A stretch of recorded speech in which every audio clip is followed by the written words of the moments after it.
Buenos días, presidenta. Buenos días a todos a la secretaria, a todos los del panel. Eduardo Esquivel Ancona, Domo de Cristal. Mi primera pregunta es: la coquizadora de Salina Cruz, ¿para cuándo empezará a producir gasolinas? Porque este es un importante, también es parte del, ¿cómo decirle?, de la autosuficiencia. Carlos, ¿por qué no contestas?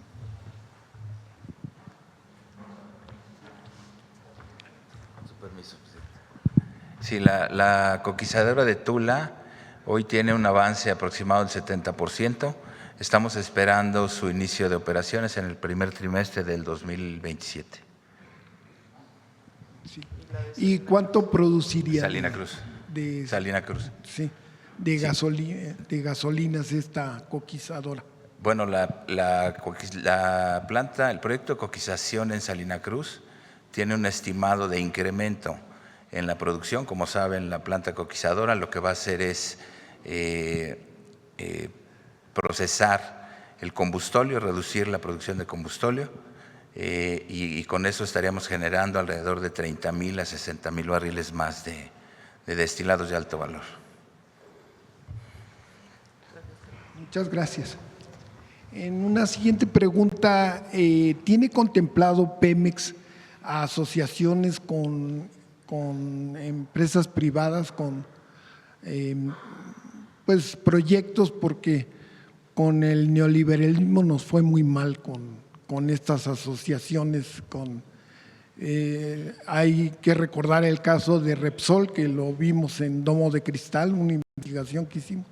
El presidente Felipe Calderón les dio un contrato de 2.400 millones de dólares para la cuenca de Burgos, para que la exploración, y lo votaron el proyecto a los 10 años, era 30, y luego el presidente Enrique Peña Nieto les volvió a dar otro contrato que también lo votaron, esta empresa española, y también en aguas someras y pues nos han hecho muy dependientes.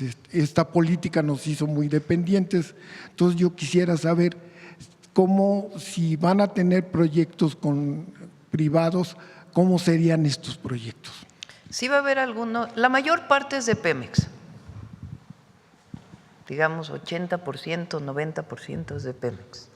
Hay una parte de proyectos que le llamamos mixtos, que no ceden nunca, no concesionan. ¿Cómo eran los proyectos de antes? Garantizaban la ganancia de la empresa. Ese era el objetivo. Aquí no. Lo primero que tienen que pagar es el impuesto del bienestar, que es el 30%. Eso es muy importante, no lo mencionó Víctor. Pemex solo paga de impuestos un impuesto, que es el impuesto de producción, impuesto de derecho petrolero del bienestar, es un solo impuesto y es el 30%. Entonces, todos tienen que pagar el 30%, eso es así.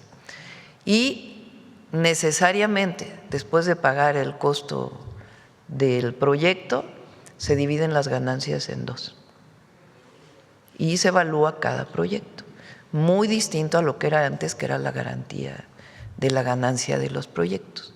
Y en algunos casos, como fertilizantes y petroquímica, también se hace sin ceder la concesión, teniendo inversión privada y garantizando que quien opera es Pemex.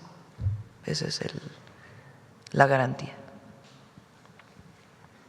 En una siguiente pregunta, ¿hay proyectos para gasoductos en este nuevo esquema para garantizar pues el abasto de gas? Ese lo vamos a presentar en otra. Todo lo que tiene que ver con gas viene o la próxima semana o la otra. No, es que el viernes vamos a Michoacán, probablemente. Entonces, por eso ya. Entonces sí va a haber… en algunos casos sí, y va a ser muy transparente y garantizando siempre el derecho del pago de derechos del bienestar y garantizando las ganancias para el pueblo de México. Muchas gracias. Gracias. Sí, sobre el tema, A ver, el compañero que viene de la BBC, es cierto, ¿no? Good morning, President Sheinbaum. Clinton Somerville from the BBC. I've spent the last week in Sinaloa, where despite an enormous military presence, there is appalling violence every day, murders, assassinations, terrible mutilations. What's it going to take for your government to bring that violence under control? Buenos días. Acabo de estar hace unos días en Sinaloa, donde puedo ver que ahí, a pesar de una fuerte presencia militar, sigue habiendo violencia, asesinatos y ataques. ¿Por qué su gobierno no puede poner fin a la violencia en este lugar o qué es lo que podrían hacer para finalizarlo? Ha disminuido el número de homicidios. ¿Qué fue lo que desató esta violencia?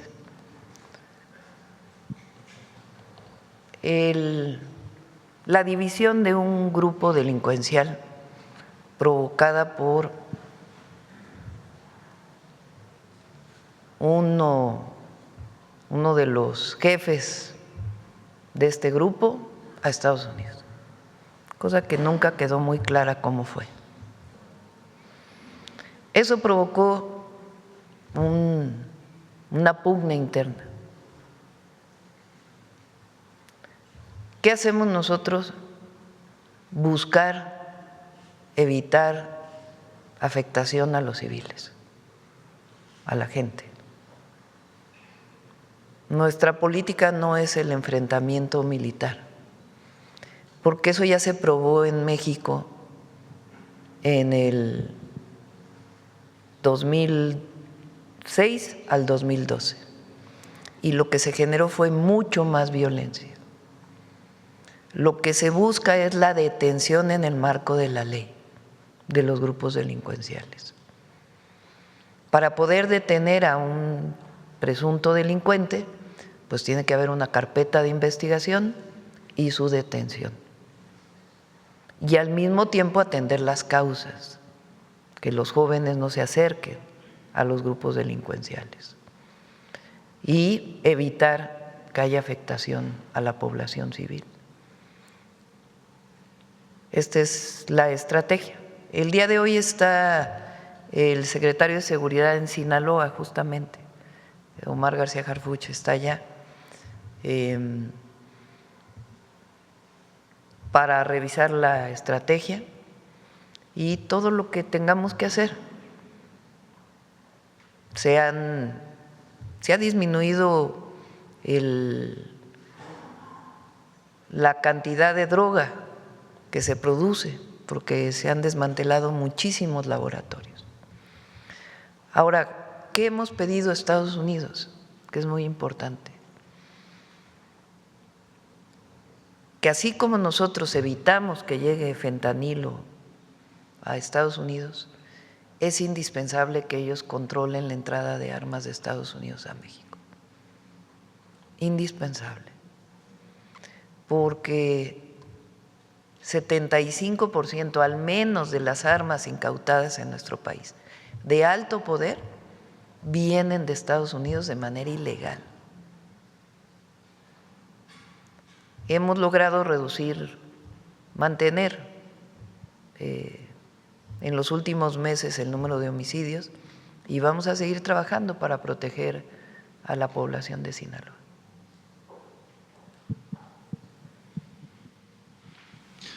You've said that the supply of fentanyl to the United States has dropped by about 50%.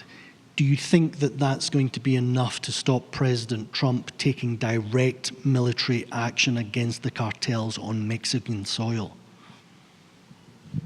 Bueno, hablan de que hay una reducción del 50% de la cantidad de fentanilo que llega de Estados Unidos por parte de México. ¿Es suficiente para impedir que Trump tome medidas directas en territorio mexicano?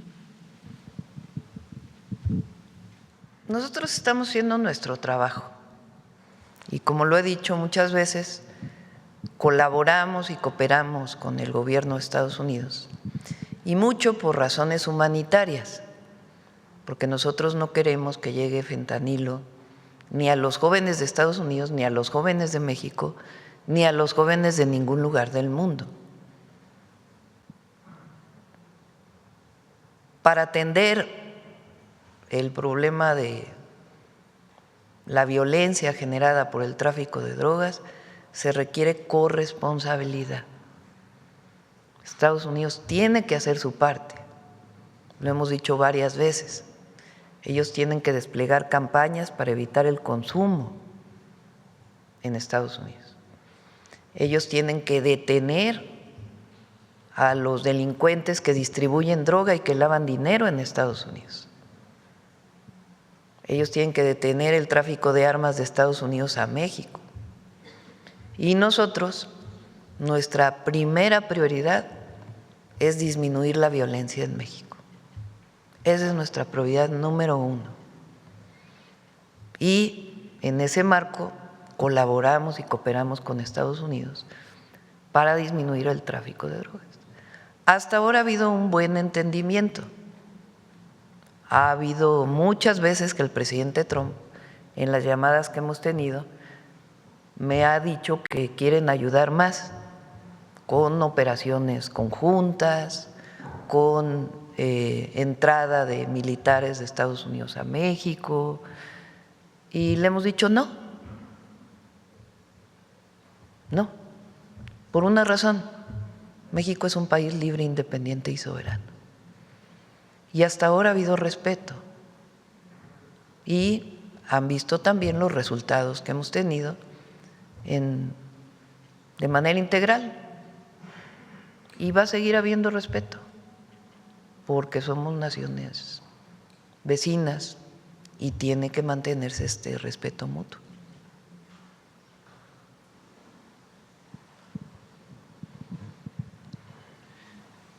Is it respectful, though, you and President Trump clearly have a good personal relationship, but is it respectful, though, when he says, you don't run this country, the cartels do? Entiendo que el presidente y usted tienen una muy buena relación, pero ¿usted cree que es respeto cuando él menciona que no es usted quien gobierna México, sino que son los cárteles quienes lo hacen? ¿Cómo responde usted a eso? Pues que es falso. Eso no quiere decir que no nos hablemos con respeto. Es absolutamente falso. La Casa Blanca sacó un comunicado cuando entró el presidente Trump, relacionado con la delincuencia organizada en México, en el sentido que tú mencionas, y dieron una prueba que la publicaron, a ver si la pones, en aquella publicación de la Casa Blanca de enero del 2025.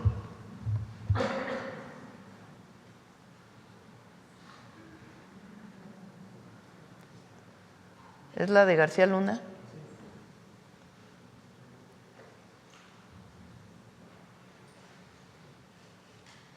Pero la publicación de la Casa Blanca, porque esta es de…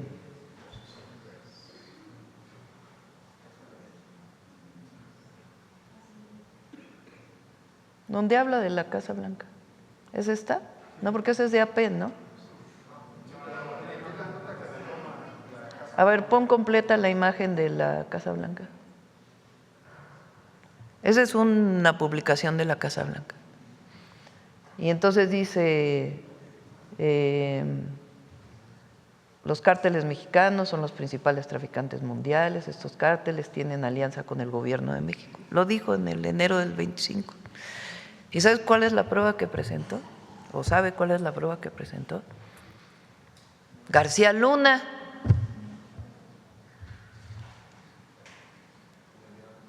O sea, García Luna, el secretario de Seguridad de Felipe Calderón, que hoy está preso en los Estados Unidos.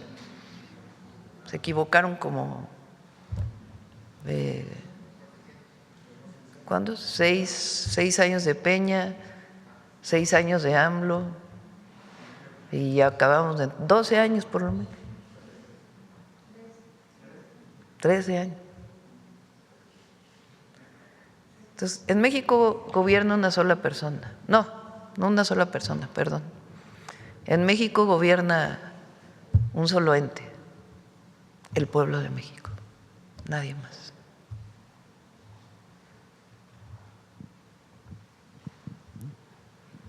Te voy a enseñar también cómo hemos disminuido los homicidios, ya que estamos en esto.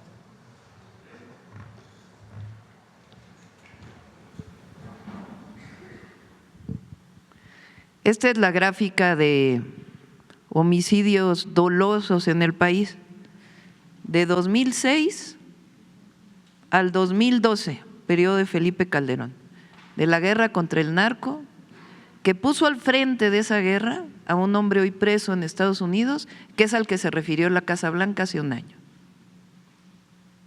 por vínculos con el narcotráfico. De 28 homicidios diarios a 70 homicidios diarios. Peña Nieto comenzó a bajar y después 100 homicidios diarios, dolosos. Si uno toma a este y hubieran seguido gobernando los mismos, lo único que hubiera ocurrido es crecimiento, porque es una estrategia fallida, además de mucha corrupción.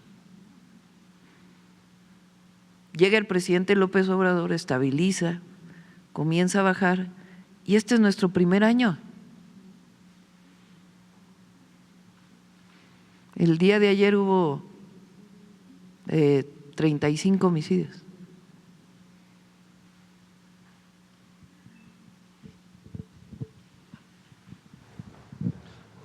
But with all due respect, it doesn't feel like that in Culiacan. People there say that the violence has never been so bad, it has never gone on for so long.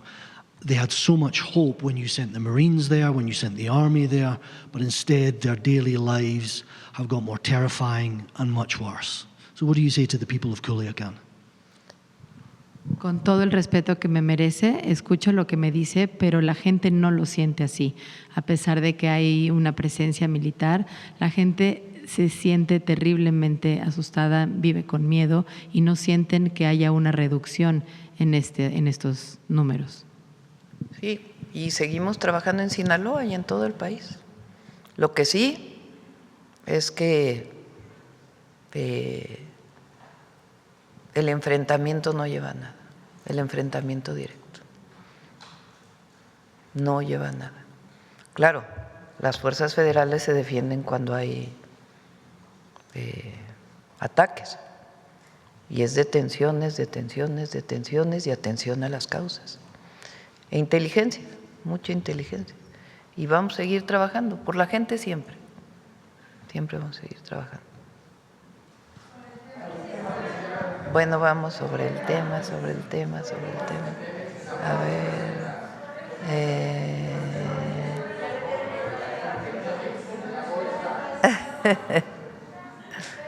ver. A ver la compañera.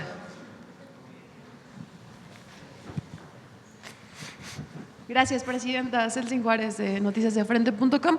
Presidenta, conocer su postura y aprovechando que está aquí el director de Pemex sobre la refinería Olmeca en Dos Bocas, Tabasco, que cerró el año pasado como la instalación con mayor nivel de procesamiento, pues tras registrar sus cifras más altas desde su entrada en operación, saber con cuántos barriles cerraron el año pasado, si nos pudiera dar más información y claro, su opinión al respecto por ser una obra insignia del sexenio pasado. No, pues extraordinario.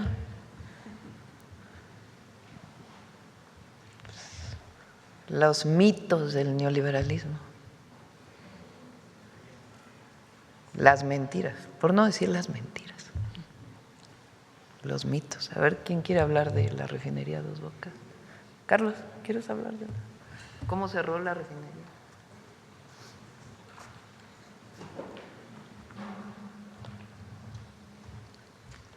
Perdón, no escuché muy bien la pregunta concreta.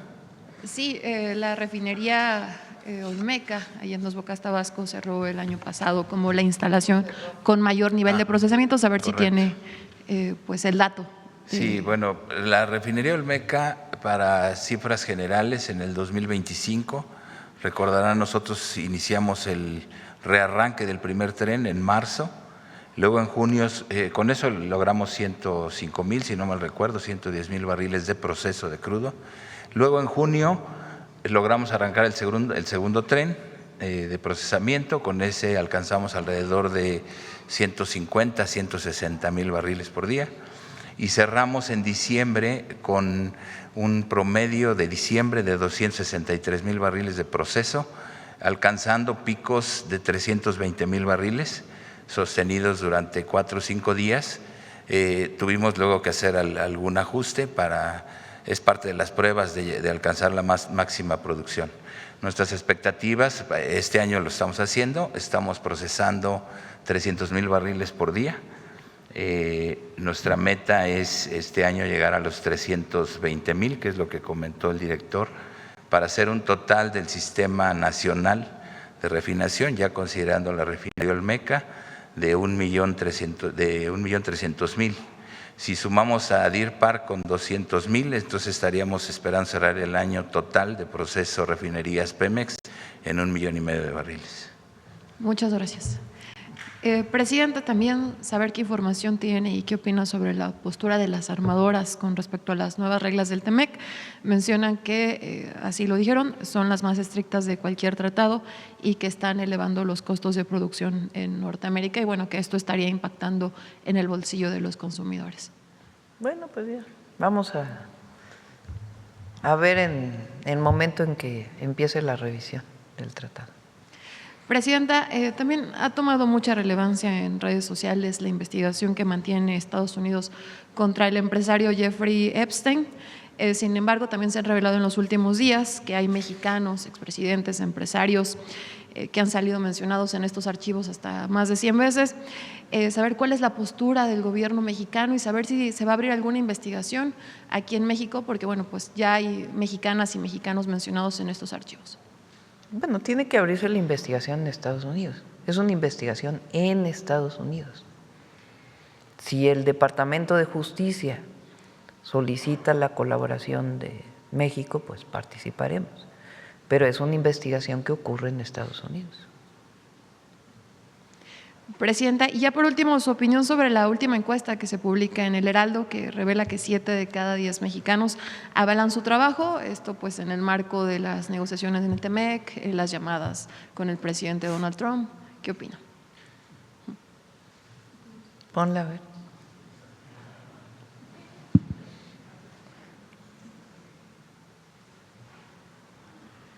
A ver, pon un desplegado que salió ayer.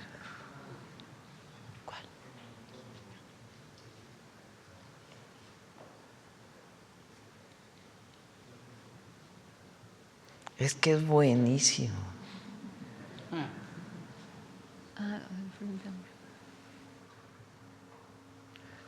Fíjense, todavía no sale la reforma electoral, ¿o sí? No. ¿Ustedes la conocen? No. Todavía no sale. Todavía no se conoce. Todavía no se conoce su contenido.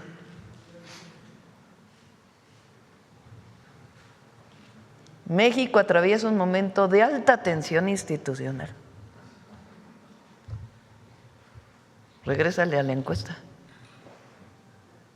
Mucha tensión institucional hay en México.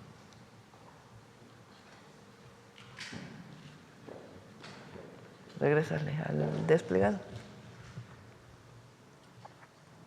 En el debate público se ha planteado una nueva reforma política electoral que, lejos de fortalecer el sistema democrático, plantea riesgos claros de regresión en materia de autonomía institucional. ¿Cuándo he dicho yo que se le va a quitar la autonomía al INE? Y entonces,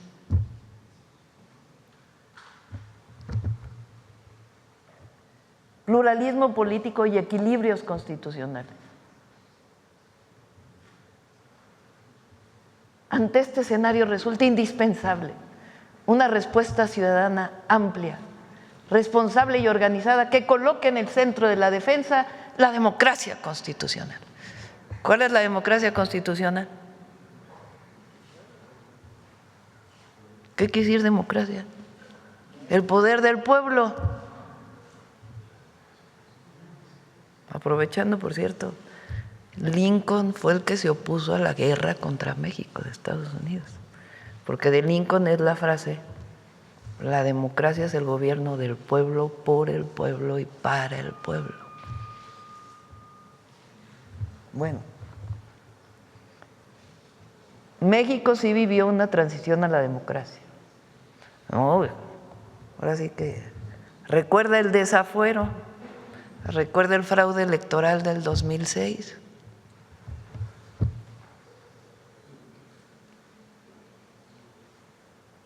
Convocamos a la conformación de un Frente Amplio Democrático, plural, incluyente y nacional ante la regresiva reforma en materia electoral.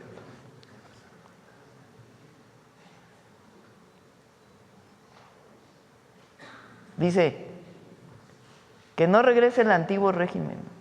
¿Y saben quién firma? La Bastida.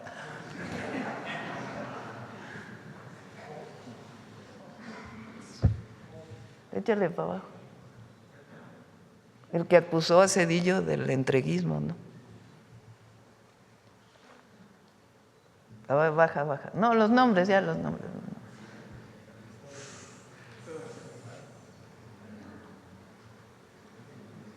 Ah, y ayer, ¿saben quién fue quien la presentó? Bueno, habló, ¿no?, en una entrevista. Luis Carlos Ugalde. Hablando de democracia, el responsable del fraude electoral del 2006, bueno, junto con Fox.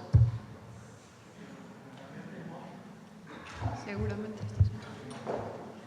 ¿Quién firma? Vicente Fox.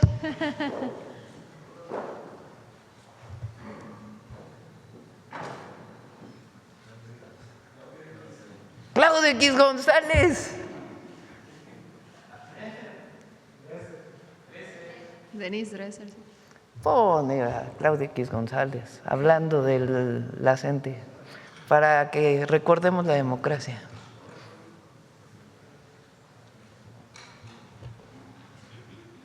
Por aquello del autoritarismo, digo yo, ¿no?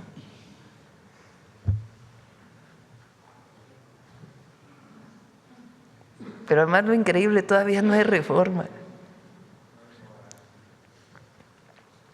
Qué bueno que lo escriban, ¿eh? Yo solo estoy debatiendo públicamente.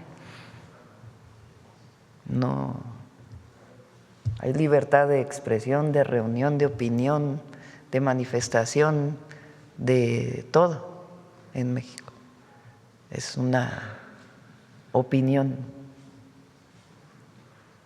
¿Ya lo tienes por ahí?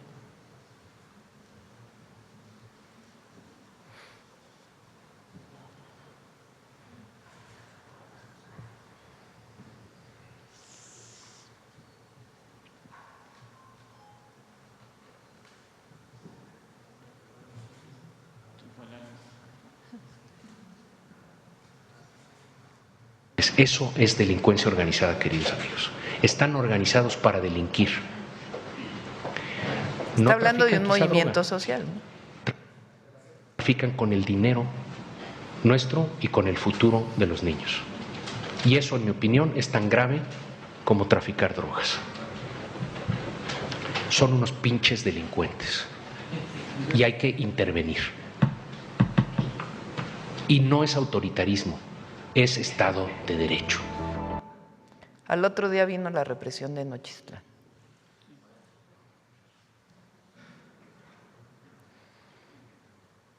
Digo, nada más para hablar de democracia, de autoritarismo y de Estado de Derecho. Se van a sorprender todos de la reforma electoral. ¿Cómo va, presidenta? Bien, muy bien.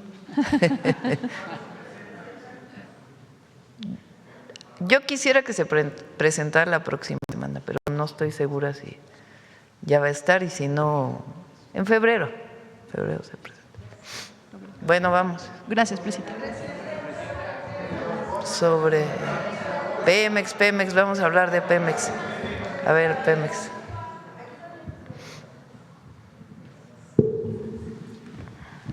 Gracias, presidenta. Buenos días. Olga Ojeda Lajud, corresponsal del periódico Imagen de Veracruz y del diario del Istmo, del corporativo Imagen del Golfo.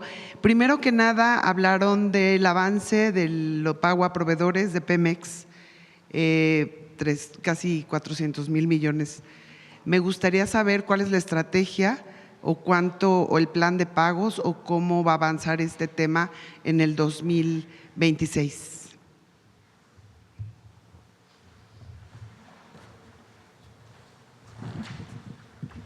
Sí, lo que estamos, el compromiso es cubrir todos los adeudos que tenemos, efectivamente, que fueron creciendo con el tiempo. Entonces tenemos una estrategia de pagos. Todavía tenemos la última parte del mecanismo con manobras para cubrir las inversiones en 25 y luego también lo que quedó restante en 24. Estamos dando también prioridad a las pequeñas empresas en Campeche, en Tabasco, en Veracruz, Tamaulipas, que fueron las principales afectadas por este, digamos, este desfase en los pagos, pero estamos atendiéndolo. Ahorita no quisiera mencionar las cifras de lo que vamos a hacer. Vamos a esperar el resultado del cierre financiero de 25, que será al final de este mes, para tener resultados del trimestre, y ahí estableceremos cuánto es el avance y lo que restaría. Pero ahorita nos estamos concentrando sobre todo hubo todo el refinanciamiento de la deuda financiera de largo plazo, y junto con esta parte, pero el compromiso es pagar todo lo que se debe. Entonces estamos trabajando todos los días con eso, con Secretaría de Hacienda, con CENER, en eso que es una de las prioridades, porque nuestros proveedores son fundamentales para nuestro trabajo. Muchas gracias. Por otro lado, presidenta, bueno, pese a que Proagroindustria incrementó su producción nacional de urea, alcanzó en 2025, según los datos de Pemex, más de 200,000 toneladas en el primer semestre. Esto gracias al suministro del complejo de amoníaco, ¿no? Del complejo petroquímico Cosoleacaque de México. Sí lo dije bien. Cosoleacaque. Pues México continúa dependiendo de importaciones para cubrir la demanda interna de fertilizantes. Me gustaría saber cuál va a ser la estrategia este año o el sexenio para abatir o para disminuir la importación. Además de lo que está haciendo Fertinal, que va a ampliar su producción, que lo está haciendo muy bien. Le prometí a la directora de Fertinal que le íbamos a invitar a la mañanera para que les pueda platicar todo lo que está ocurriendo ahí. Se está trabajando en la planta de Poza Rica, ¿cómo se llama? Escolín. Y con eso se va a alcanzar la producción total para el campo. Además hay proyectos privados de producción, hay uno en Topolobampo, en Sinaloa, y otro posible en Durango. Incluso muchos de ellos son para exportación, para poder exportar a otros lados. Muy bien, presidenta.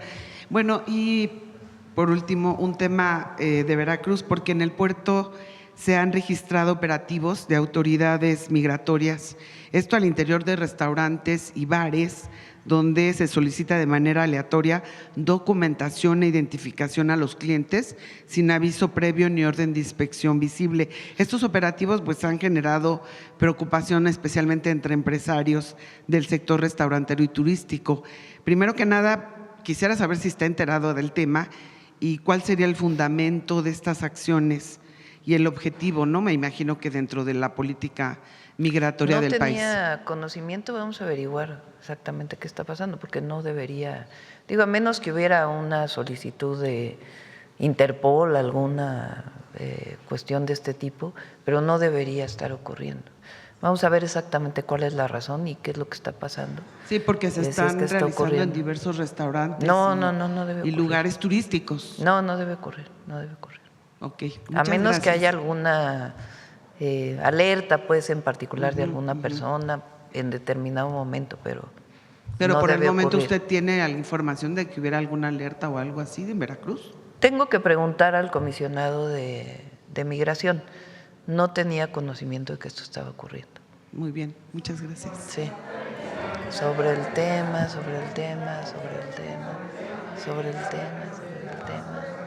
¿Quién más? A ver, proceso para que. Gracias, Presidenta. Buen día. Quisiera primero preguntarle si pudiera contestar también el director de Pemex. Primero, bueno, un poco por lo que mencionaba la compañera, el asunto de los proveedores. Se había mencionado en el plan desde el año pasado que se prevé que para 2027 ya logre la autosuficiencia en cuanto a recursos, vaya, sin la ayuda como tal del gobierno federal para que pueda pagar solo sus deudas. Si con este esquema y con lo que han anunciado, se ve que en efecto puedan lograr o necesiten más tiempo para este tipo de ayuda por parte de Hacienda, por ejemplo. El resultado de 2025 es mucho mejor de lo que se esperaba, mucho mejor. Y el objetivo es que cada vez haya más independencia de Pemex. Vamos a esperar si en el 27 en efecto ya no se requiere un apoyo adicional. Lo que se hizo fue apoyar para desplazar vencimientos financieros que tenía Pemex en el 25 principalmente, y eso fue muy bien recibido, ahora sí que como dicen por los mercados. O sea que todavía podría abrirse la puerta a que si sigue requiriendo hacia 2027 se le puede seguir ayudando hasta que logre ya tener la suficiencia para cubrir sus deudas. O sea, la deuda de Pemex la paga Pemex. Lo que se ayudó es que los vencimientos se renegociaran. Y eso fue a través de apoyo de Hacienda, que permita pues, que se desarrolle. Y una parte, es decir, más que se asuma como deuda soberana la deuda de Pemex, Hacienda apoya, porque de esa manera además es mucho más fácil hacerlo, más barato incluso en términos de las tasas de interés, en toda la renegociación de la deuda. Bien, Presidenta, también otro tema relacionado con Pemex, esperábamos también la visita del director, pues preguntarle si también pudiera contestar él en torno a este asunto, que en varias ocasiones se ha solicitado aquí información respecto del tema de los contratos para envío de petróleo a Cuba.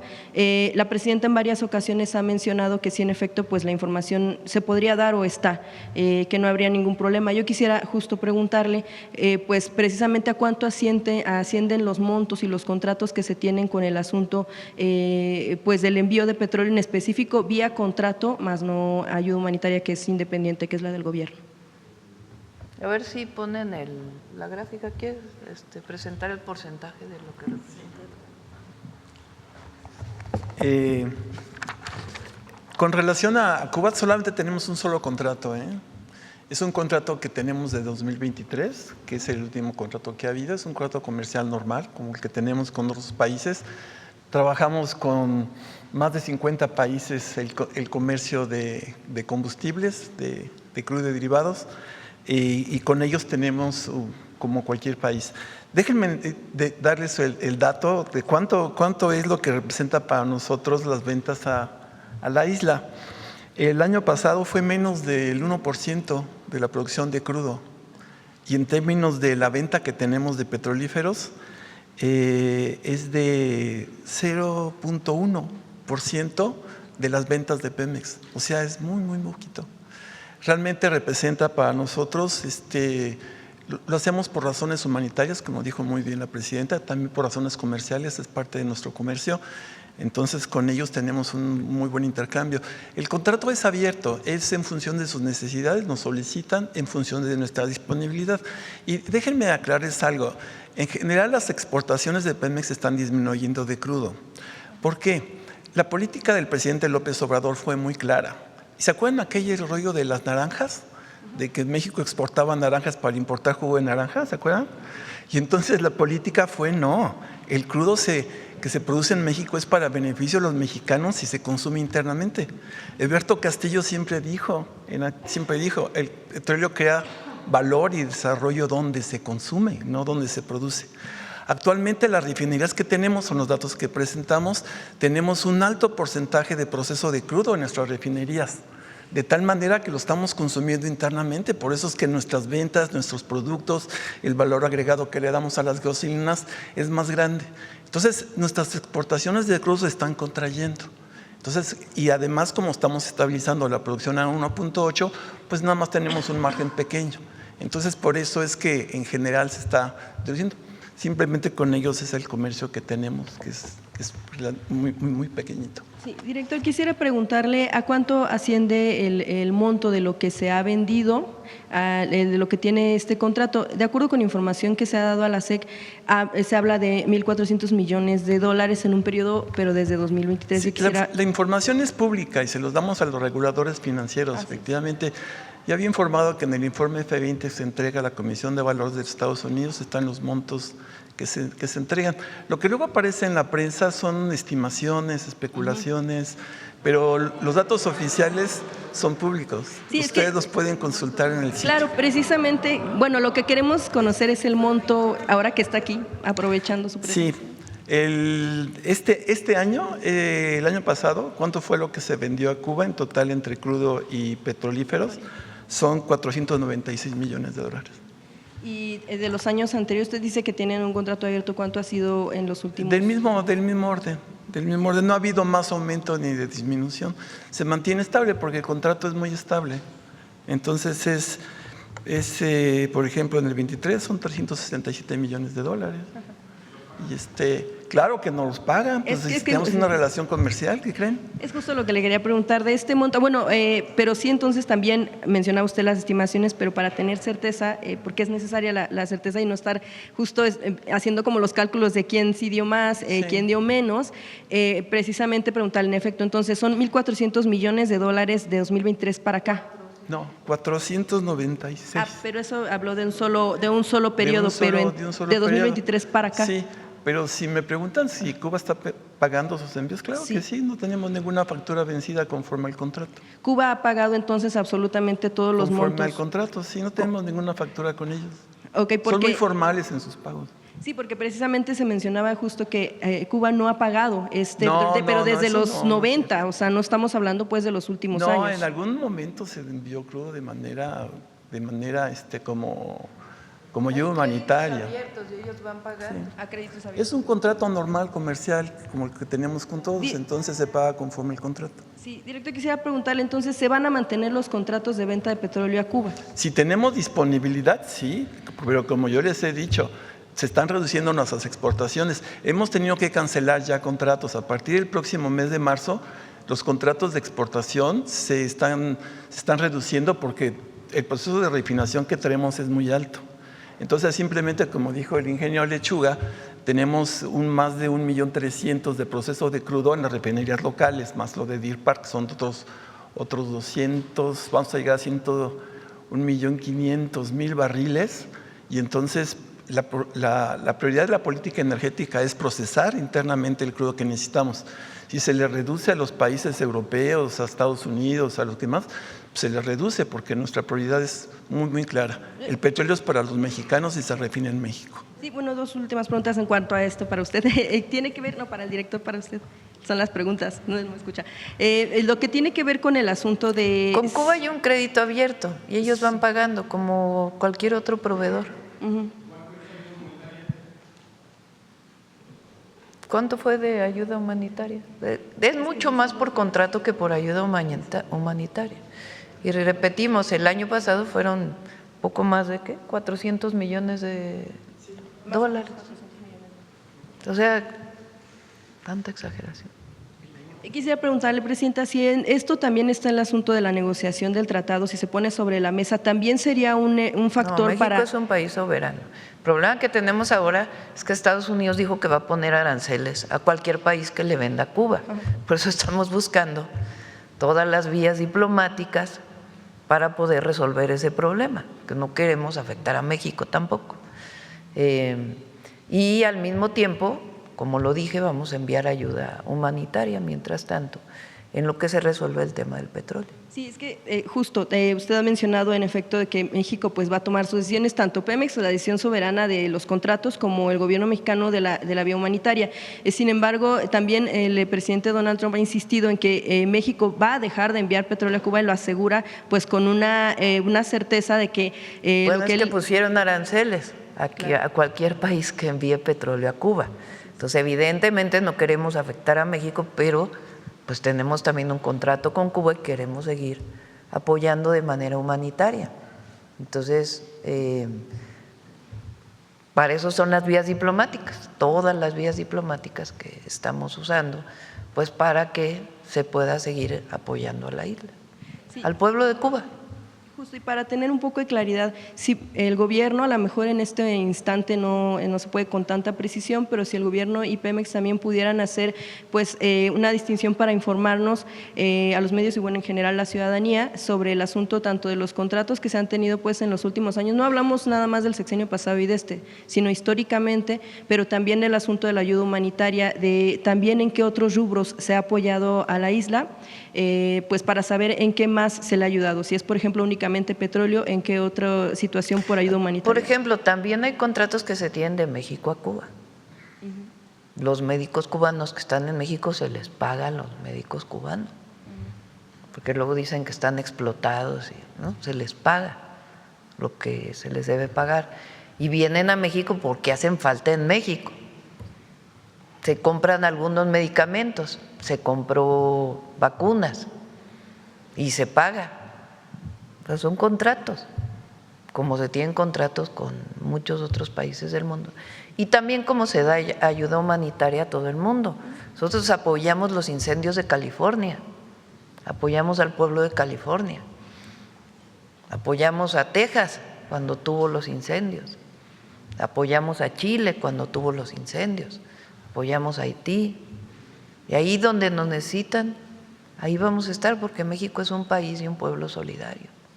Presidenta, entonces, bueno, sí nos van a apoyar con el tema del histórico del contrato abierto, porque por ser abierto pues pueden ser cifras un tanto disparadas o hacia abajo, para tener un poco de claridad en cuanto a lo que se ha enviado sí, y en cuanto a sí se puede, y en cuanto a los pagos. También quisiera preguntarle, Presidenta, en torno a este asunto, dado que México está enviando ayuda humanitaria y en efecto pues respetando el asunto de la soberanía de los países como se pide para México, pero si México estaría en posibilidades, el gobierno mexicano en posibilidades de observar o de ver cómo puede haber transparencia en torno a lo que se envía, porque en muchas ocasiones, bueno, pues en un recorrido también, en una visita que hemos hecho en Cuba, la percepción de la población es precisamente de que mucho de lo que se envía y que, bueno, agradecerían en todo caso es si les llegara directamente. Tienen la percepción de que no les llega, de que hay un grupo, un puñado de personas que pues están en el gobierno, que viven bien y que son los únicos que pueden comer. Esa es otra incluso, cosa. Pero nosotros enviamos ayuda humanitaria a Cuba y tenemos contratos con Cuba, con distintas instituciones de Cuba,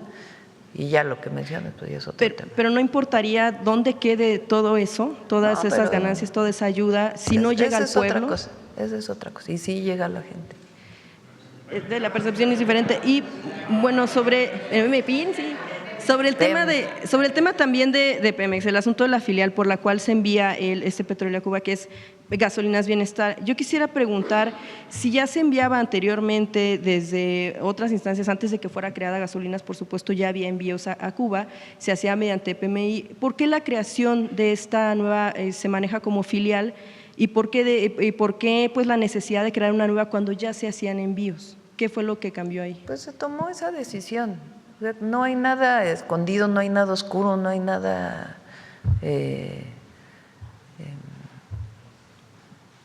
malo que se esté haciendo. México siempre ha apoyado a Cuba, incluso en los gobiernos más autoritarios se apoyó a Cuba. México fue el único país que se opuso al bloqueo a Cuba. Hoy se oponen todos los países del mundo, excepto 2, pero México fue el primero y el que siempre apoyó. Fidel Castro vino a la toma de posesión de Salinas de Gortari. Que yo recuerde, nadie dijo nada entonces. con Fox, pues sí fue comes y te vas, ¿verdad? Pero tampoco se atrevió a no invitarlo. ¿Por qué? Porque el pueblo cubano siempre ha estado agradecido con el pueblo de México por su solidaridad, por su apoyo. Y como dice nuestra Constitución, la decisión de cada pueblo es soberana. Es su propia autodeterminación lo que tiene que determinar. Sí, bueno, solo que el problema en Cuba es que pues estamos hablando de un país de un solo partido durante 67 años. La gente no vota a su presidente y tampoco hay transparencia ni siquiera sobre lo que gana el presidente, como por ejemplo si pasa en nuestro país, ¿no? Que conocemos el salario en este caso, la presidenta, son Bueno, más o menos 14 salarios mínimos. Esa es tu opinión. En el caso de Cuba no existe como tal un tema de transparencia para saber, por ejemplo, cuánto. Por eso, pero es lo que esa es ganan tu ellos. opinión. Hay otras opiniones distintas y las respetamos mucho. Y en México la gente puede tener distintas opiniones, distintas. Se puede apoyar o no al régimen de Cuba, pero el pueblo cubano es el pueblo cubano. Y México no abandona a nadie, ni a su pueblo, ni a un pueblo que está en sufrimiento. Entonces, por eso es muy importante la historia, porque no es de ahora, es de siempre. Repito, gobiernos que no eran de Morena, Morena ni existía, ni estaban registrados partidos políticos fuera del PAN. Y siempre hubo apoyo a Cuba desde su revolución. Entonces, hay que poner todo en contexto, todo en contexto. Y se pueden tener opiniones diversas. Y qué bueno que en México haya opiniones diversas, muy diversas. Qué bueno que exista, qué bueno que se publicó este desplegado ayer, qué bueno que se manifiesten, que digan. Ahora nosotros contestamos, ¿no? También. Entonces, México es un país democrático y se permiten todas las opiniones. Nosotros actuamos con base en nuestra Constitución, con base en nuestra historia y con base en un valor profundo del pueblo de México, que es la fraternidad. México tiene valores únicos en el mundo, que vienen de la historia de los pueblos originarios. Valores comunitarios, de solidaridad, de fraternidad, de apoyo mutuo, de amor al prójimo, de amor al pueblo. Yo lo he dicho aquí, la gente más humilde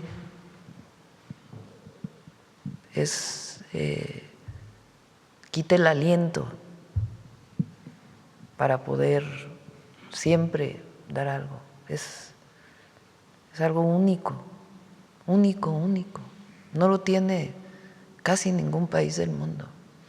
Y eso debemos sentirnos muy orgullosos, muy orgullosos. Eso es México, eso es México. Esa es nuestra bandera, esa es nuestra historia. Hay que sentirnos todos muy orgullosos de el origen, de la grandeza, del legado de grandeza que tenemos y de esos valores profundos que vienen desde entonces. Y eso es lo que se expresa cuando apoyamos a alguien cuando está con penurias, con preocupación. Aquí en México hay, toquen madera, un problema y la gente sale a ayudar, ayudar, ayudar, ayudar. Bueno, eso mismo es con todos los pueblos del mundo, con todos los pueblos del mundo. Y eso no se nos debe quitar, porque entonces dejaríamos de ser mexicanos. Eso es un valor que debemos enaltecer y debemos sentirnos orgullosos. Y eso viene de nuestro pueblo. Entonces, esta idea de que no apoyes porque se va a enojar, porque no sé qué. Claro que no vamos a poner en riesgo a nuestro país nunca, pero la fraternidad es algo extraordinario de nuestro pueblo y nos enorgullece y lo profesamos. Finalmente, Presidenta, nada más preguntarle en torno al asunto de la seguridad, ya un poco ya se hablaba aquí. Si el presidente Donald Trump ha mencionado varias ocasiones que ellos tienen certeza de información, de incluso hasta el color de las casas donde residen los delincuentes, los narcotraficantes, pues ¿qué estaría esperando para compartir información como tal con México, para ir pues como tal tras ellos? Si es un asunto de que no quieren compartir información por falta de, sobre todo, confianza tal vez en Fuerzas Armadas mexicanas. ¿Cómo no entendí la pregunta? Si el asunto de la información que tiene Estados Unidos, de dónde, por ejemplo, residen los narcotraficantes, ¿qué estaría esperando el gobierno mexicano, el gobierno estadounidense para compartirlo como tal con el mexicano, para no operativos conjuntos, pero por lo menos para que desde México se hagan este tipo de detenciones? Comparte mucha información. Y si no perciben falta de confianza en, por ejemplo, Fuerzas Armadas para compartir pues información muy precisa, muy exacta, pues justo para ir tras estos objetivos solamente. No, comparten mucha información, mucha. A otra pues no la tendrán, ¿verdad? Hay confianza. 9:14. A ver, una última de Pemex para que… Pemex. A ver, la compañera ya de Fortuna que me había preguntado, desde antier anda ahí. Muchas gracias, Presidenta. Yaret Arciniega, de Revista Fortuna. Presidenta, la agencia Fitch estima que el precio del crudo bajará hacia los $57 en 2027. Ante este escenario de menores ingresos por exportación, ¿qué ajustes específicos del Plan Estratégico 2025-2035 apuntalarán que pues, la calificación de Pemex pueda subir por estos cambios estructurales de la empresa? ¿Sería pues, necesario ampliar el apoyo pues, multisectorial del Gobierno federal? Se tiene contemplado por Hacienda, el otro día lo dijo aquí el secretario de Hacienda, también es desde hace muchos años, coberturas en caso de que baje mucho el precio del petróleo, relacionado con lo que se programó en el presupuesto de egresos de la Federación. Entonces, se tiene contemplado eso y el plan de Pemex pues tiene contemplados esta posible circunstancia. Pero afortunadamente pues están estas coberturas que ayudan mucho. Muchas gracias, Presidenta.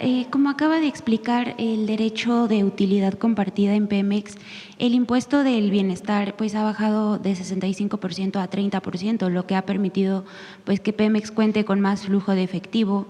¿Habría posibilidad de bajar aún más este derecho para que pues la petrolera tenga más recursos e incrementar el llamado CAPEX, el gasto capital? ¿Cómo se ha compensado esta reducción del derecho de utilidad compartida, Presidente? Recuerden que en la época del llamado boom petrolero, fue la época de López Portillo, que decía que el problema de México era cómo se iba a administrar la abundancia, y después se cayó el precio del petróleo, nunca lo previeron y vino la crisis, la devaluación. Se daba… Pemex era la caja chica, como decían. Entonces, aparte de la corrupción, todo venía de los ingresos petroleros, era 70%. Todavía en la época de Calderón y de Fox, y además con barrilas, $100 el barril y producciones de 3.4 millones de barriles diarios. Entonces, 30% es un buen número y hasta ahora ha resultado muy benéfico para Pemex y obviamente pues muy benéfico para el pueblo de México, porque todos esos recursos pues van a programas de bienestar, obra pública, escuelas, etcétera.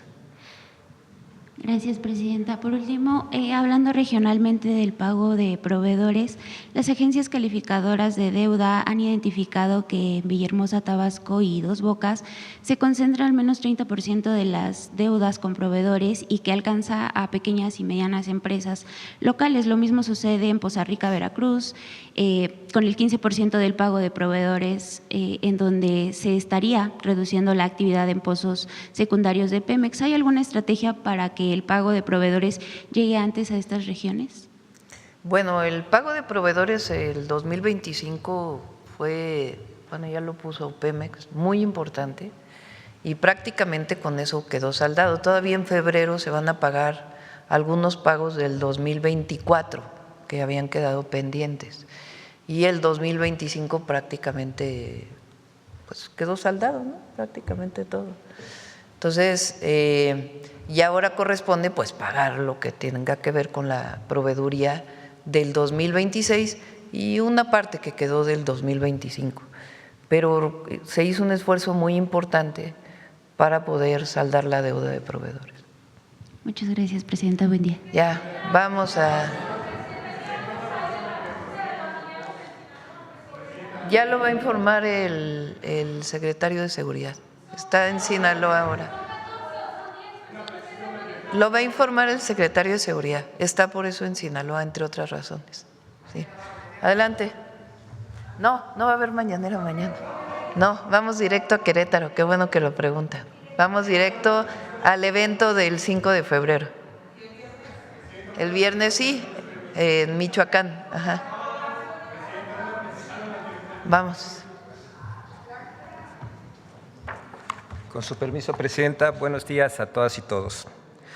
Medios de comunicación y comentaristas han arreciado una campaña de falsedades contra el sistema de salud pública con la mentira del falso desabasto de vacunas contra el sarampión, a pesar de que la propia Secretaría de Salud ha reiterado los llamados a la población para que se vacune. La infodemia, como lo refirió la Organización Mundial de la Salud durante la pandemia de COVID-19, mina la confianza en las instituciones de salud, lo que obstaculiza la atención a la población, y quienes difunden las mentiras son responsables de esto. Por otro lado, en redes sociales circulan falsas oportunidades de inversión en la Comisión Federal de Electricidad y Pemex. Reiteramos que ninguna institución del Gobierno federal realiza invitaciones de inversiones a través de redes sociales y mucho menos pide depósitos. Veamos el video del detector de mentiras.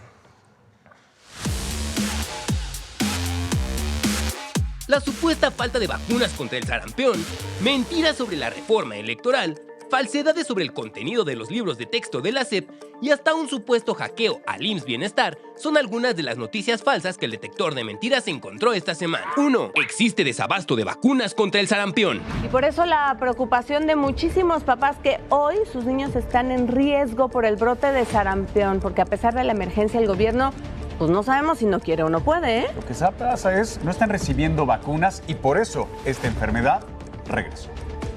Desde el 2025, Fuerza Informativa Azteca denunció el desabasto de vacunas contra el sarampión. ¡Mentira! La Secretaría de Salud descartó el desabasto. México cuenta actualmente con más de 23.5 millones de dosis disponibles.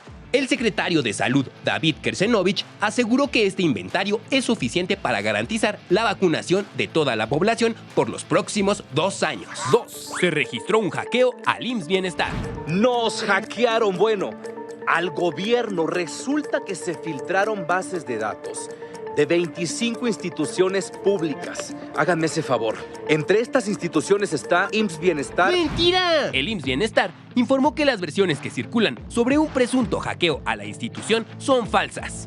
Aclaró que ninguna de las bases de datos publicadas por usuarios en redes sociales corresponden al IMSS Bienestar y agregó que la operación de los sistemas de información y protección de datos se mantienen con normalidad.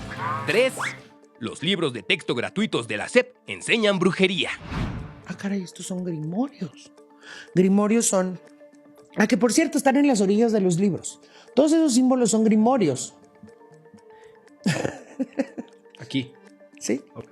Todos esos símbolos son grimorios que combinados hacen brujerías. ¡Mentira! Los libros de la SEP no enseñan brujería. Los supuestos símbolos de brujería son en realidad íconos pedagógicos que identifican los campos formativos y ejes de estudio dentro de los libros de la nueva escuela mexicana. Además, entre el contenido diverso de lecturas de los libros de múltiples lenguajes, se puede encontrar contenido cultural y educativo, como leyendas tradicionales de los pueblos indígenas, no hechizos. 4. Los hombres en México ya no podrán escriturar o comprar una casa. Claudia Sheinbaum, quien está anunciando cuáles son las nuevas directrices del programa de escrituración de vivienda con perspectiva de género del gobierno federal. Y de verdad me gustaría estarles exagerando, pero literalmente dijo lo que ustedes escucharon, que ahora a ti como hombre te van a cargar el crédito de Infonavit, pero las escrituras van a quedar a nombre de ella. ¡Mentira! El programa Vivienda para el Bienestar no prohíbe a los hombres comprar o escriturar propiedades. La declaración de la presidenta Claudia Sheinbaum fue sacada de contexto. El objetivo es priorizar a las mujeres en los créditos para reducir la brecha histórica de propiedad sin excluir a los hombres. 5. El gobierno de México otorga concesiones especiales o privilegios fiscales a oligarcas. ¡Mentira! El gobierno de México no otorga beneficios discrecionales ni crea excepciones para individuos específicos, sino que se trata de mecanismos generales y vigentes en la ley fiscal, aplicable a cualquier contribuyente que cumpla los requisitos.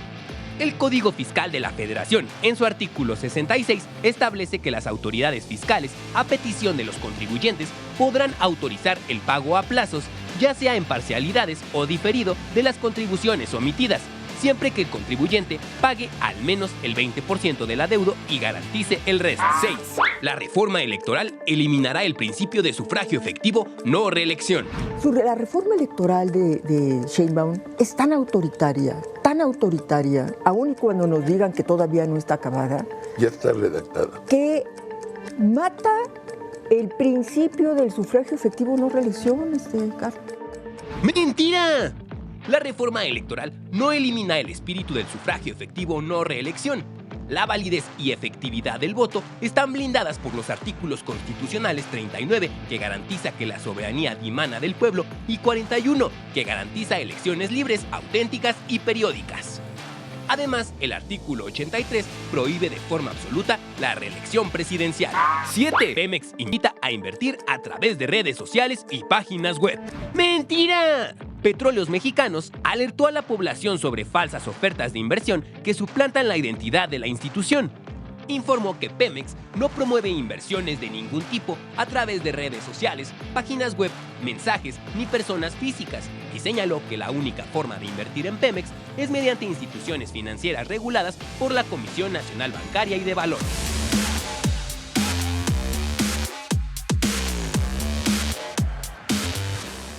Gracias, presidenta.